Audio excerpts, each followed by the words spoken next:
Hi! In front of me is Nokia X30 and today I would like to show you how you can use split screen on this device.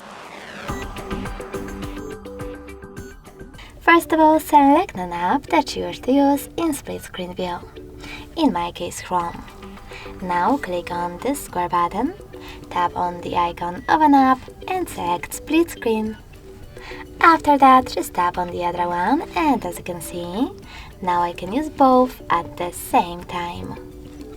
If you wish to go back from this mode, drag the first app upwards or downwards and select Home button.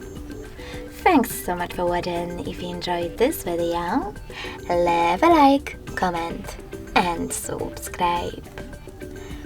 Bye!